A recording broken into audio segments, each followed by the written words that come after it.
It is almost 3:30.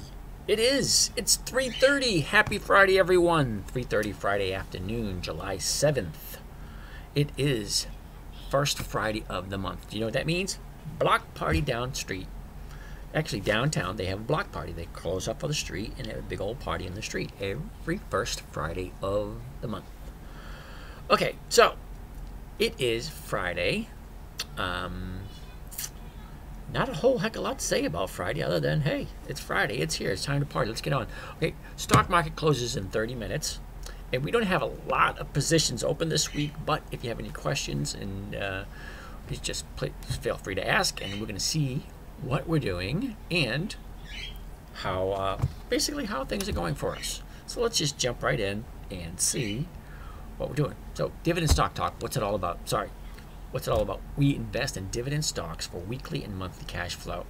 Lately, I've been doing excuse me. Lately, I've been doing a lot of weekly trading using credit spreads and debit spreads. Basically, because I want to make money no matter which direction the stock market moves. If the market goes up, I want to make money. If it goes down, I want to make money. And if it stays the same, I want to make money. So that's what we're here.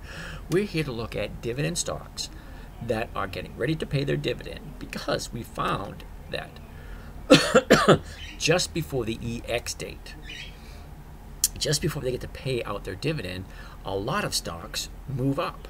And that's what we want to take advantage of, because if you know which direction the stock is going before it goes there, then you can make a lot of money. How much? Don't know. It's up to you. I like to stay a little on the safe side. I like to have cash flow, but I want to be safe and secure. So the way I look at it is, if I invest in a stock and the stock market goes down or the stock price goes down, I can still hold on to that stock and collect a dividend. That way I'm still getting money coming in, and I only like to invest in companies that have a minimum of 10 years worth of increased dividend payments. That means every year they increase over and over and over again. Now, I use 10 years as a minimum, but there's a lot of companies out there that have been paying a lot longer. There are some companies called the Dividend Kings. They've increased their dividend payments to their investors for a minimum of 50 years just to be on that list. And there's quite a bit of them. And then you have another list for those companies that have increased their dividend payments for a minimum of 25 years. Can you believe that? 25 years continually increasing the dividend payments to their investors. So if I buy a stock and I have to hold on to it, every year I'm getting higher and higher dividend payments. But that's not what I'm here for. I'm not here to collect dividends. I'm here to collect the run-up, the money going into the stock before the dividend comes out. If the dividend's only 50 cents, why do I want to hold it and collect the dividend if I can hold it for a day, collect 50 cents, and jump on to the next one? I don't know. I suppose you could do either way. You know, buy it, collect the dividend, sell it for the same amount of money you paid for it, or buy it, collect the dividend equivalents, and then sell it. It's up to you. This is what works for me, and I'm doing pretty good, and a lot of my students are doing well. If you're not a student already, hey, feel free to join up with us. Join the email list, get the stocks sent to you by your email, and take advantage of it, and tune into us. You know, we're here 2-3 times a week, but usually every Friday at 3:30, just before the stock market closes. Some people like to know what's happening, and I'm one of them. I want to know what's going on. Okay, so we only had 3 positions this week because we kind of overexerted ourselves last week. I think we had 8 or 9 positions, and 2 of them went against us. Not really against us. I think we lost money on 1, and then these 2, Colgate-Palmolive and Yum Brands, we decided to buy the stocks and then hold on to them. Okay, so at the beginning of this week, we came into the week owning 1 credit spread, 1 debit spread on ABBV, which we're going to get to that in a second. And then the second one, the other 2 was Colgate-Palmolive, CL right here, and then Yum Brands. What we ended up doing there, instead of losing money, because the stock did go down to right around the break-even point, we ended up selling off one of the legs of our trade in order to buy the stock at a discount. So we have 5,000 shares of Colgate-Palmolive and 5,000 shares of Young Brands. Now, what did we do with those? Well, we gave someone, or should I say, I sold someone the option to buy it from me at the exact same price that I paid for it. All right, and I'm going to get into that when we go look at the chart. First, let's start at the top of the list of ABBV. All right, ABBV starts the year out right around 63.42, and she basically goes sideways for quite a while, staying in the range of 57 to 66, like a $9 trading range. She stays in that for almost the whole year, but for the last month, she's jumped from 66 up to the 71, 72 area. And where are we? We, right at the moment, have this, make it easier for you to see, view the trades. All right. We got these on the 29th, which was last week. The 71.5, 72 call. It's a credit. It's a debit spread where we had to pay. I think we paid like 33 cents, 35 cents, something like that. So we can make close to a 45% return if this thing stays above 72. And right now it's at 71.94. What does that mean? That means we're gonna be biting our nails right up to the last minute, because I can make that big huge chunk of change. Well, not a huge chunk of change, or I can be profitable if it stays above 72, closes above 72 by the end of closing day today. If not, I can always buy back the 72 call right here and end up buying the stock at 71.50 and then selling it at 71.94. I can do that also. But what do I want to do? What I want to do is I just want to sit and let it expire as long as it's above 72. And we're 7 cents off. 7 cents is a very small amount on a $70 stock. That's like 1%. We need this bad boy to go up a little bit by the end of the market. So let's just sit back. We'll keep an eye on that one. We'll come back to this one and see what it does by the end of the day. All right. Colgate-Palmolive. CL. All right. CL basically trades in a sideways range, almost just like ABBV. She started out the year at 63, but she stays in a range between 58. All right.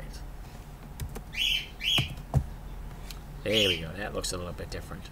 All right, here's CL, Colgate-Palmolive. She starts the year out at 73, goes sideways. Oh, what was that, 3.5 months? Drops down, goes sideways again in the 66 area for 3.5, 4 months. And right in the middle of February, she jumps from 68 right back up to the 73 area and goes sideways. So where are we now? We're kind of like in a downtrend. So you got 1, 2, 3, 4, 5, 6, 7, 8, 9 down days in a row. Now we wanted this thing to close above 74. All right. Okay. Now see, we bought it at 74. Now, don't get me wrong here. There's a slight possibility this thing can jump by the end of the day to close above 74, but I highly doubt it. Really do. All right, so it looks like this is going to expire, and come Monday morning, we're going to continue to own 5,000 shares of Colgate-Palmolive. It's not all that bad. Guess what's going to happen? All right, let's go to CL. All right. Let's go to the spreads, and we want to go to the single. Find out what's going to be the value of the 74 for next Friday. Now, this is today's value right here. As you can see, the 74 is basically worthless. To sell it, 0. If I wanted to buy it between now and the end of closing, it's going to cost me 10 cents a share. Why would I want to do that? All right, close that. And here is next week's option chain. The 74 right at this moment in time is worth 35 cents. Okay, so we have 5,000 shares, 35 cents. That's right around $1,700 bucks. Top of my head, you know, $1,700, $1,800. not bad if you think about it, because we got, like I said, 5,000 shares. We turn around and we sell the 74 call, which gives someone the option to buy it from us for the exact same price we paid for it. Now we collected $2,600 this week for that, and next week we can carry, if we sold it for where it is now, 35, we can collect another 1,700. That's not bad. Now we're looking to get anywhere between $1,000 and $2,000 a week off of our portfolio, and we're doing rather well, I must say, because we already made the should have made at least $3,000 this week. All right, that's where we stand with Colgate-Palmolive. Now, Colgate-Palmolive is paying out its dividend next Friday, so I would really like to be out of this position by next Friday, or set myself up to a point where I can be more profitable. See if I sell if I sell the covered call for next Friday, like I said, I'll be carrying in another $1,700 and have to carry it until the end of the week on Friday. Unless, of course, I sell it Monday or Tuesday for more than 74. But we will only find that out the close of business today, which is 19 minutes away. So we got to take a look for the next 19 minutes and find out what's going on in the market. Last, we're looking at Yum Brands. YUM. Okay, Yum starts the year out close to the low at $60. Quickly jumps up to the $63 trading range, and she trades sideways for almost a whole year. That's a good 9 months. And then the last 2 or 3 months, she goes from 63, 64 all the way up to a high of, what was that, 75? Yeah, 75.45.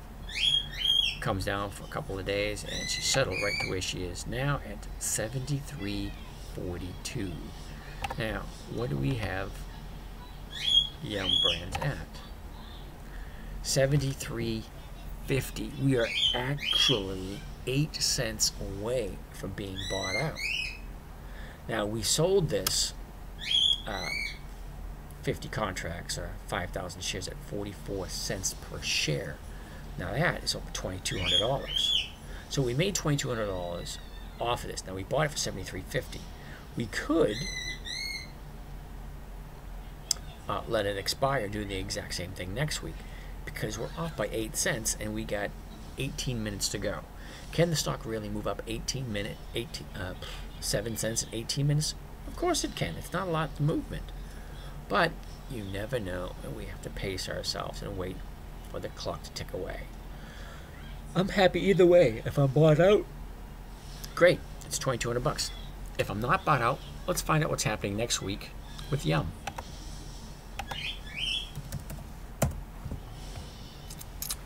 Okay, now we said we had a 73.50. Right now, it's at 36 cents, which I am going to venture to guess is 15, 16, close to $1,700. Can I live with it? Sure I can. So we have all 3 positions that we have to keep our eye on, because all 3 of them are teetering on who knows what the heck's going to happen with them. So, with that being said, there's only 3 positions. Let's jump in and see what happened this week.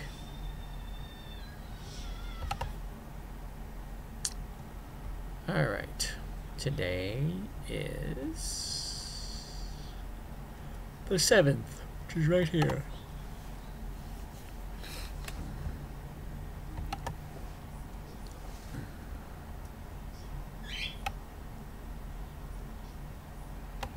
Wow, look at that, June 28th.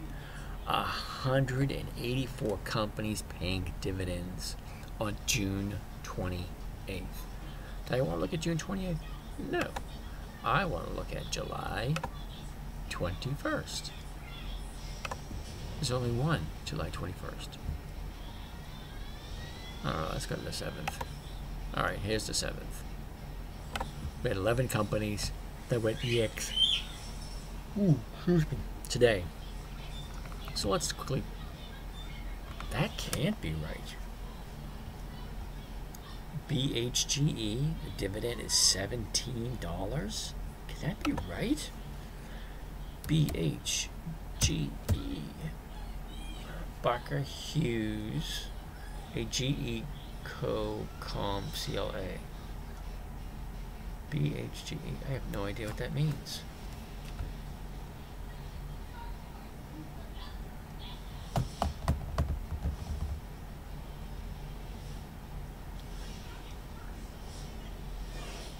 There's only 3 days of data. Wow, now how could you collect a dividend on a company when they announced on the 30th? Okay, the dividend date 7 days later.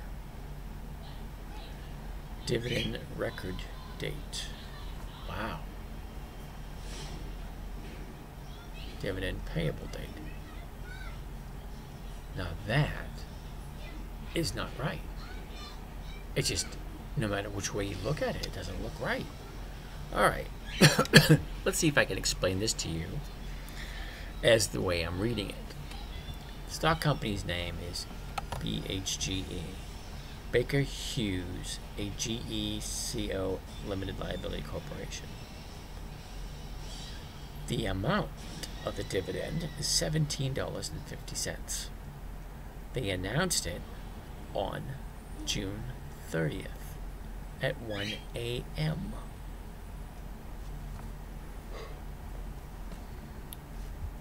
Now, the EX dividend date is 7/7, which is today. However, the date of record is 7/3. So how can the date of record be before the EX date? And then here's another one. Payable 7/3. So the EX date is today. The payment date was yesterday. The date of record was 3 days ago. And they announced it 8 days ago. That's weird. Alright, no way of taking advantage of that one, because it came from nowhere and they gave you almost no time whatsoever in order to react to the information that they've given you. But look at it, $17.50 for a $37 stock, $38 stock. That's almost 45%. That's crazy. Okay. BHI. BHI, you want to bet this is probably going to be the exact same thing. Oh, no, it's not. Now, how can that be right? BHI 1750. Baker Hughes Incorporated. Same thing. Look at the numbers. Look at the dates. All messed up.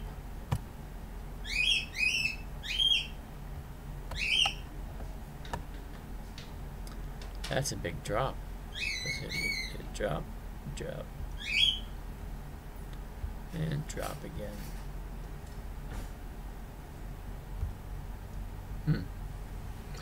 All right, quickly take a look. We got 10 minutes left to go.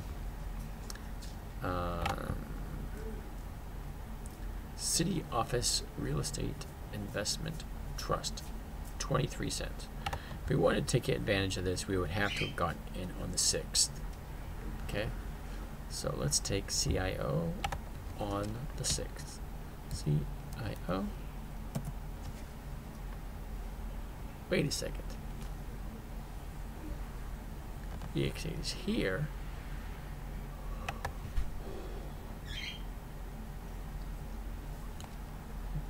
This is the date. All right, so we would have to have gotten in June 22nd. So let's quickly take a look at June 22nd for CIO.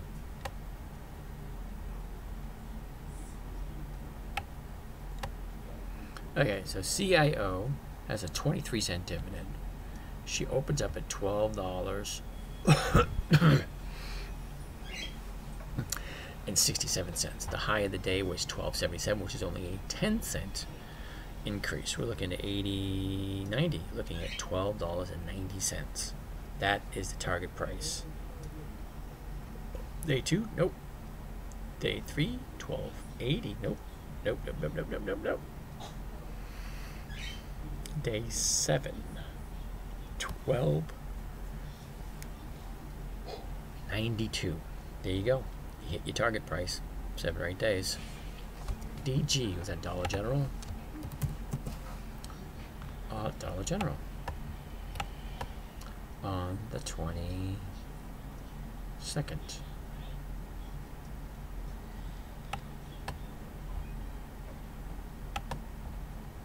Alright, there's the 22nd.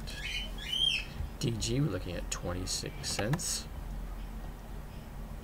71.50. The high was 71.70. That's a 20-cent increase.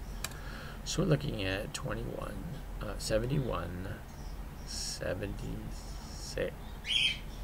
71.76. No. Yep, right there. Day 4.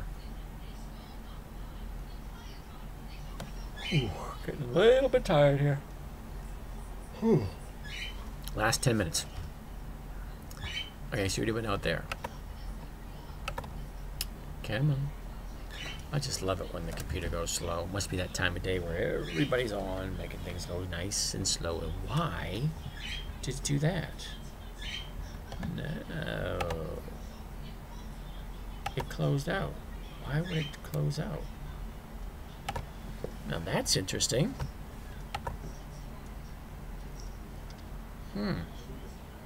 Well, my computer just turned off for some strange reason.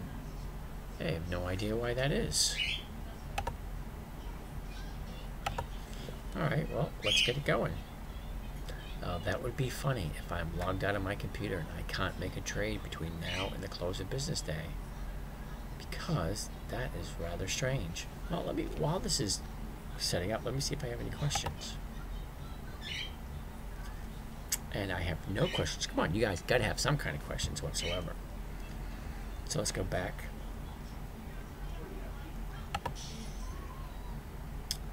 It's trying to get started.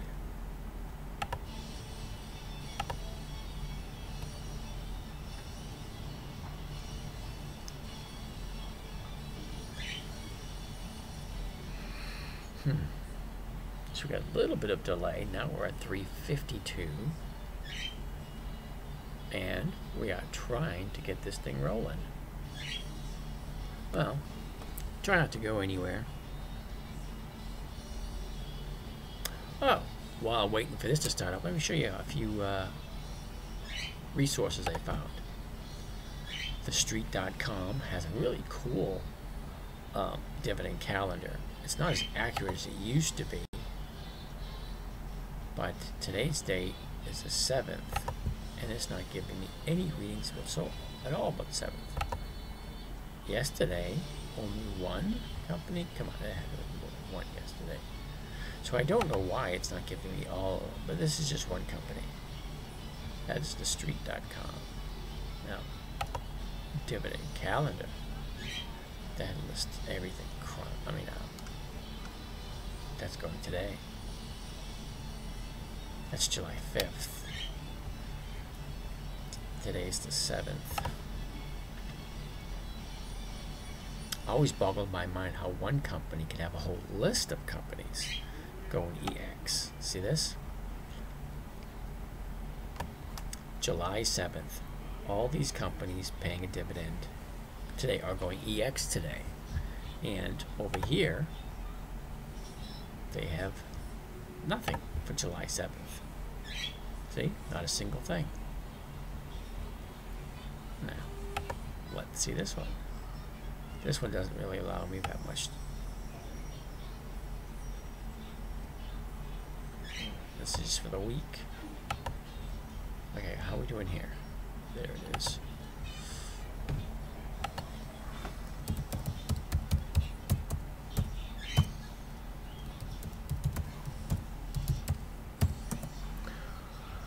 Alright, so let's log back in. We got 6 minutes. Hopefully we can get there on time. So you have 3 companies up here that have different calendars. How to best use them. Your best bet is just to get on there and just start playing and find out what works best for you. I use the one right on Thinkorswim because it tells me who's trading, and they're right there at the trading platform. Even though all these companies are ready. Now, why does Jim Cramer's not give you anything? And this company does? I don't know. I can't answer that one for you. Okay, so we're getting stood up again. All right, let's get out of here. Last 5 minutes of the day.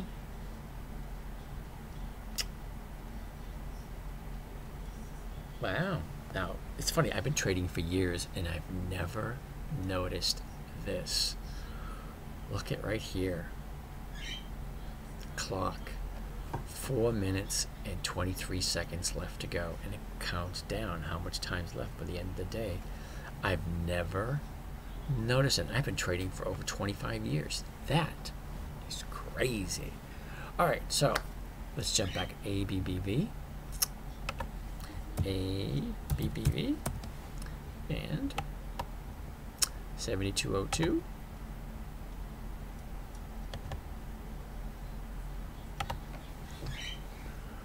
Now, as long as she stays above 72, we make that 45%. Okay, so let's hope that stays right where it is, like 7201. Kind of like bite. All right, that doesn't make me happy camper. CL, Colgate Palmolive, where we go? 73, and we need to be 74. All right, we can just let that one expire, not worry about that one.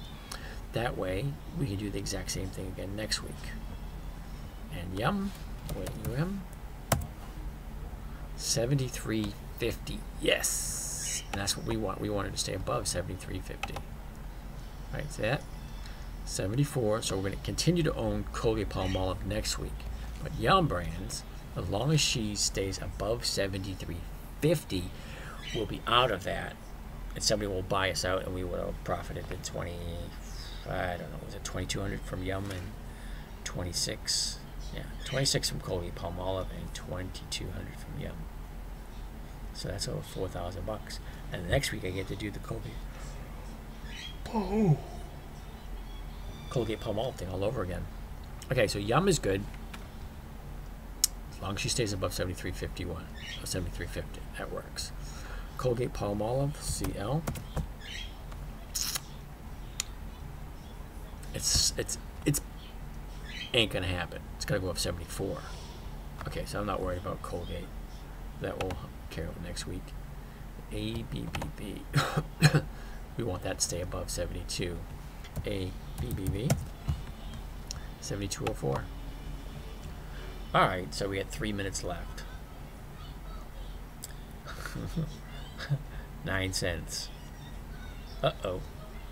That's not good. So that's 7203. This is 7204.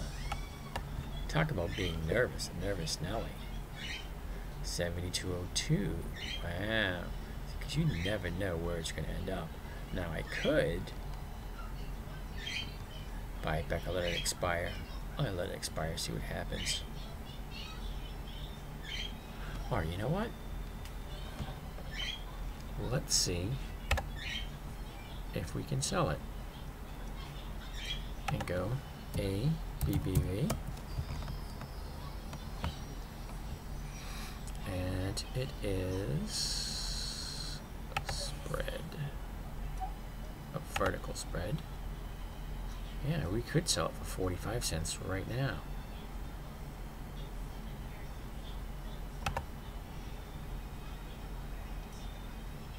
Oh, yeah. 50, and let's see what happens. Make 2,400 rather than 26. Oh, 49 cents. Gotta love it. Okay, so we bought it at 33 or 34, somewhere in that area. We then turned around and sold it for 49. Granted, it wasn't the full 50 cents, but it was only off a penny, and I did have to pay the commission, so I lost out on the commission. So it's not that big a deal. We got 1 minute left, and she's above 72.02. Maybe it might close 72.02. You never know. 72.01. So we have a couple of seconds left before the market closes. That's ABBV. What was the other one? CL. Yeah, YUM. Oh, look at that. YUM is off by 1 freaking penny. 1 penny we were off. Okay, so let's look again. ABBV closed at 72.02. I could have held out and collected the whole 50 cents. However, I sold it at 49 cents. It's not a huge amount. You know, I'm biting my teeth going to 71, 72, you know, 71.99, 71.90, 71.98, 72.01, 72.02, bouncing back and forth. The heck with it. Just take the 49 cents and be happy with it. All right, so I'm happy with the 49 cents. But I'm a little perturbed. CL, we were quite a ways off of 74. And YUM, we were 1 penny off. Okay, where were we? Monitor, YUM. View trades, right there, 73.50. She ended up at 73.49. All right, so we're going to go into next week having 5,000 shares of YUM and 5,000 shares of CL. However, we did make $1,100 off of ABBV. So this week we made, that right? $4,700? I guess so. All right, that's not bad. Like 4% for this week. I'm still a little unhappy about it because I was really hoping to sell off YUM. Who knows? Who's to say? All right. Well, this is James from the Dividend Stock Talk. Let's bring this down and close up shop for the day. Okay. James from Dividend Stock Talk. It is 4:02.